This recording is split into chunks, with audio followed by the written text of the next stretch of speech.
We like to imagine our ancient ancestors doing grand, epic things, hunting mammoths, taming fire, inventing the wheel. But long before we built civilizations, we relied on a very different set of survival tools. And one of them is something nobody exactly brings up in history class. A deeply private, highly stigmatized act that was actually hardwired into our biology tens of millions of years ago. So, did prehistoric men masturbate?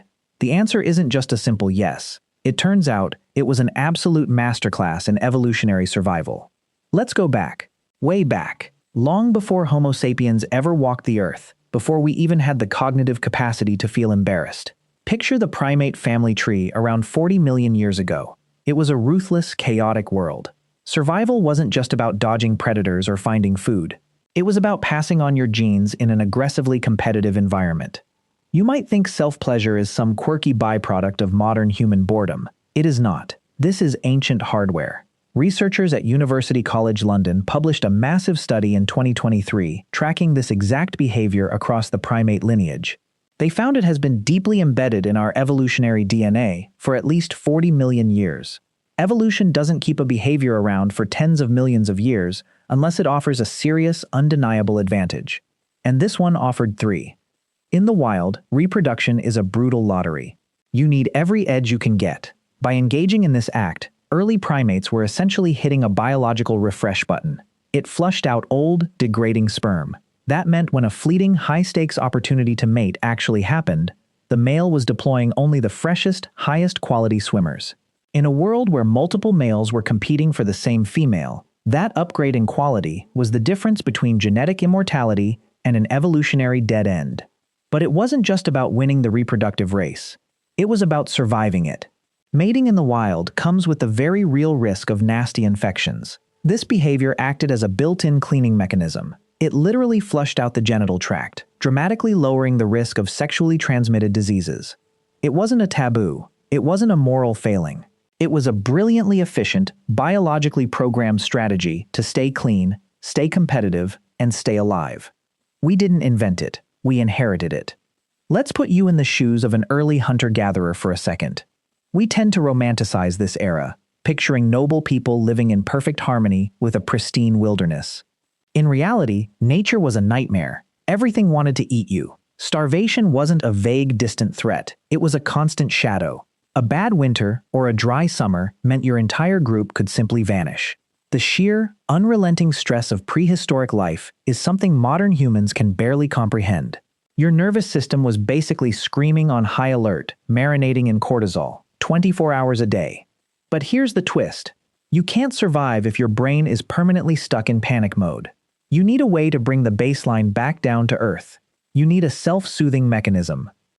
Evolutionary psychology tells us that early humans didn't have the luxury of therapy, or meditation, or even a guaranteed hot meal to comfort themselves at the end of a brutal day. So, they used a biological cheat code that was already pre-installed in their hardware.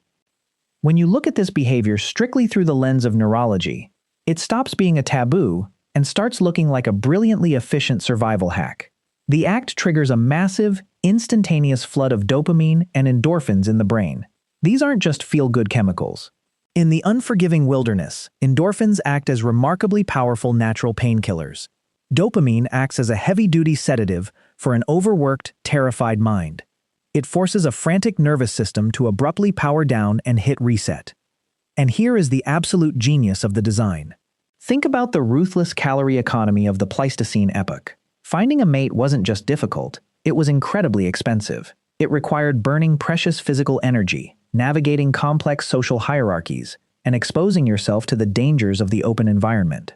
In times of severe scarcity, when you were shivering in a cave on a half-empty stomach, you simply couldn't afford to burn those calories or take those risks.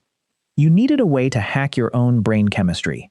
You needed to quiet the anxiety and numb the physical ache of sheer existence, without taking a single step outside into the freezing dark.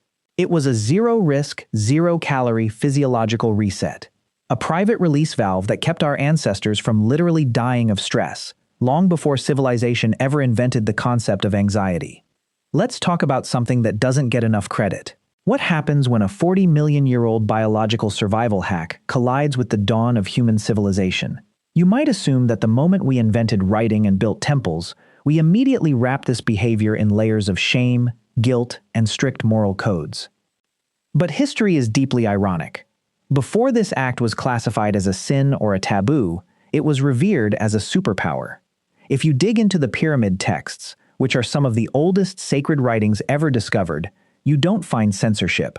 You find an epic act of creation. The ancient Egyptians looked at this deeply personal, biological release and elevated it to the absolute peak of the divine. According to their foundational mythology, the supreme god Atum didn't simply speak the universe into existence. He didn't meticulously mold the world from clay. He stood entirely alone in the primordial void, and he brought forth the cosmos, the first gods, and the very fabric of reality itself by masturbating. Modern Egyptologists will tell you this wasn't some crude joke. It wasn't a mistranslation. To the ancient mind, the release of the seed was the ultimate, literal metaphor for generating life out of absolute nothingness. Long before the heavy curtains of modern morality fell over us, human beings fully understood and openly documented this behavior.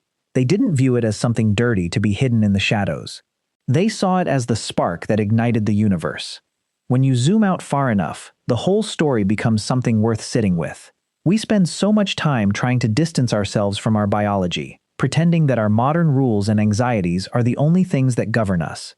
But our DNA doesn't care about our modern morals. It only cares about keeping us alive. For millions of years, evolution meticulously built a system for flushing out weakness in a ruthless environment, a system for guarding the body against infection, a system for flooding a panicked, starving brain with a desperate, necessary wave of calm. A system so undeniable that the very first human civilizations looked at it and saw the literal birth of the cosmos. We didn't invent this act in a moment of modern boredom. We carried it with us across the void of deep time. It is a biological masterpiece, refined across millions of years of brutal competition and survival. Which means, beneath the heavy layers of shame, cultural taboos, and cheap modern punchlines, you are looking at the oldest version of what you are. It isn't a moral failing. It is the quiet echo of a primal self, doing exactly what it was designed to do, helping you survive the dark.